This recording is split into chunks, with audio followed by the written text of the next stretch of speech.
നമസ്കാരം. ഏഷ്യാനെറ്റ് ടിവിയുടെ എപ്പിസോഡിലേക്ക് എല്ലാ മന്യപ്രേക്ഷകർക്കും സ്നേഹം നിറഞ്ഞ ഹൃദയം നിറഞ്ഞ സ്വാഗതം. ഇന്നത്തെ നമ്മുടെ വിഷയം വെച്ചാൽ വീട് പണി ഉടൻ പൂർത്തിയാവാനാണ്. അതായത് വായുപുത്രനാണ് ഹനുമാൻ എന്ന് വെച്ച് കഴിഞ്ഞാൽ. ഹനുമാൻ എന്ന് വെച്ച് കഴിഞ്ഞാൽ ആ ദേവതാ സങ്കല്പം രുദ്രാവതാരം, ശിവന്റെ അവതാരമായിട്ടാണ് പറയപ്പെടുന്നത്.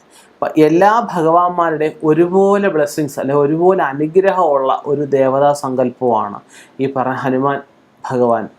അപ്പം ആ മഹാദേവന്റെ അവതാരമായതുകൊണ്ട് തന്നെ ഇദ്ദേഹത്തിനും ഈ പറഞ്ഞ ക്ഷിപ്ര കോപിയ, പെട്ടെന്ന് ഈ മഞ്ഞുരുകുന്ന പോലെ പെട്ടെന്ന് അലിയുകയും ചെയ്യും, പെട്ടെന്ന് ദേഷ്യം വരുന്ന അവസ്ഥയുണ്ട്. അപ്പം ആ ഹനുമാൻ സ്വാമിയുടെ ഒരു മന്ത്രം അതിവിശേഷപ്പെട്ടൊരു മന്ത്രമാണ്. ചില മന്ത്രങ്ങൾക്ക് ഛന്ദസ് പറയപ്പെടുന്നുണ്ട്, ഈ മന്ത്രത്തിന് ഛന്ദസ്സില്ല. നമ്മളത് പതിവായിട്ട് രാവിലെയോ വൈകിട്ടോ, നമുക്ക് രാവിലെയാണ് കിഴക്കോട്ടും വൈകിട്ടാണ് പടിഞ്ഞാട്ടും നമുക്ക് ഒരു തടുക്കോ അല്ലെങ്കിൽ രാവണിപ്പലയോ ഇട്ടിരുന്നിട്ട് വെറും നിലത്തിരിക്കാൻ പാടില്ല.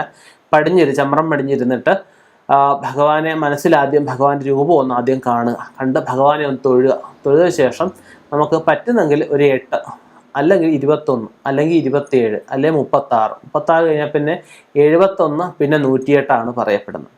ഇത് ഏതെങ്കിലും ഒരു സംഖ്യയിൽ നമുക്ക് പതിവായിട്ട് ജപം തുടങ്ങിക്കഴിഞ്ഞാൽ നമുക്ക് ഈ മുടങ്ങിക്കിടക്കുന്ന വീട് പണി പുനരാരംഭിക്കാനായിട്ട്, അതുപോലെ തന്നെ വീട് പണി തുടങ്ങാനായിട്ട് ആഗ്രഹിക്കുന്നവർക്ക് പെട്ടെന്ന് പണി പൂർത്തീകരിക്കാനൊക്കെ ആയിട്ട് ഹനുമാൻ സ്വാമിയുടെ പ്രസൻസ് നമുക്ക് എപ്പോഴും ഉണ്ടാവും. വായു ഇല്ലാത്ത സ്ഥലങ്ങളുണ്ടോ? ഇല്ല, മിക്ക സ്ഥലങ്ങളിലും വായു ഉണ്ട് അല്ലേ. വായു ഉള്ളിടത്തെ ജീവനുള്ളൂ, വായു ഉള്ളിടത്തെ മനുഷ്യനുള്ളൂ എന്നൊക്കെ പറയുന്ന പോലെ ഈ വായു എവിടെല്ലാം വായുമണ്ഡലം ഉണ്ടോ അവിടെല്ലാം ഭഗവാന്റെ അനുഗ്രഹവും ഭഗവാൻ എത്തിച്ചേരാൻ പറ്റുന്ന സാഹചര്യങ്ങളും ഉണ്ട് എന്നുള്ള അവസ്ഥ മനസ്സിലാക്കുക. തികഞ്ഞ ഭയഭക്തി ബഹുമാനത്തോടെ, തികഞ്ഞ വിശ്വാസത്തോടാണ് നമ്മൾ ഈ മന്ത്രം ജപിക്കാനായിട്ട്. കാരണം ഭഗവാൻ അതുപോലെ ഞാൻ ആദ്യം പറഞ്ഞ പോലെ പെട്ടെന്ന് ദേഷ്യപ്പെടുന്ന ഒരു ഭാവമൊക്കെ ഭഗവാനുണ്ട്. അതുകൊണ്ട് വിശ്വാസമില്ലാതെ നമ്മൾ ജപിച്ചു കഴിഞ്ഞാൽ നമുക്കതിന് പ്രയോജനം ചിലപ്പോൾ ലഭിച്ചു എന്ന് വരികയില്ല. അപ്പോൾ നമുക്ക് ആ മന്ത്രത്തിലേക്കൊന്ന് കടക്കാം, ഞാൻ അധികം വലിച്ചു കിട്ടുന്നില്ല. ഓം നമോ ഭഗവതേ ആഞ്ജനേയായ മഹാബലായ വായുപുത്രായ രുദ്രാവതാരായ ഹുംബൾ സ്വാഹ എന്നൂടെ പറയാം. ഓം നമോ ഭഗവതേ ആഞ്ജനേയായ മഹാബലായ വായുപുത്രായ രുദ്രാവതാരായ ഹുംബൾ സ്വാഹ.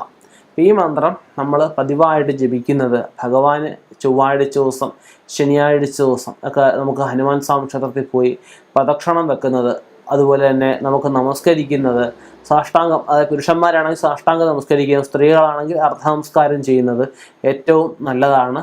അർദ്ധ നമസ്കാരം വെച്ചാൽ നമുക്ക് പാദം നമുക്ക് നേരെ, അതായത് എല്ലാവർക്കും അറിയാം കുമ്പിടുന്ന പോലെ ചെറിയ ഇതിൽ നമസ്കരിക്കുന്നത് ഒക്കെയാണ് ഏറ്റവും ശ്രേഷ്ഠമായിട്ട്. പിന്നെ ഭഗവാന് വെറ്റിലമാല ചാർത്തുന്നത്, അവൽ നിവേദ്യം ചെയ്യുന്നതൊക്കെ ഏറ്റവും വിശേഷപ്പെട്ട വഴിപാടാണ്. വെണ്ണ ചാർത്തുക, ഇതും വിശേഷപ്പെട്ട വഴിപാട് തന്നെയാണ്.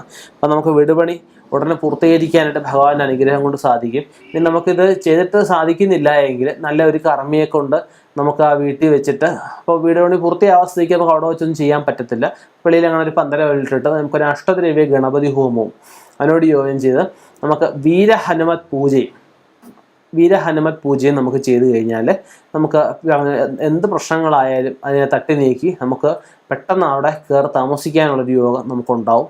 തീർച്ചയായിട്ടും നമുക്ക് ഈ പറഞ്ഞ കാര്യം വൃത്തിയായിട്ട് ചെയ്ത് കഴിഞ്ഞാൽ പരമണിയൊക്കെ പൂർത്തിയാവും. പിന്നെ നമുക്ക് ജാതകത്തിൽ സമയമാണോ എന്ന് നോക്കണം, പരമണിക്കുള്ള സമയമാണോ, നമ്മുടെ സമയം അനുസരിച്ച് സമയമല്ല എങ്കിൽ നമുക്ക് ആ സമയം അനുകൂലമാവാനുള്ള പരിഹാരം കൂടെ ചെയ്തുകൊണ്ട് നമുക്ക് ശ്രമിക്കാം. ഇനിയും ഇതുപോലെയുള്ള വ്യത്യസ്തമായ വിഷയങ്ങളുമായിട്ട് കണ്ടുമുട്ടാം. നിർത്തുന്നു. നന്ദി, നമസ്കാരം.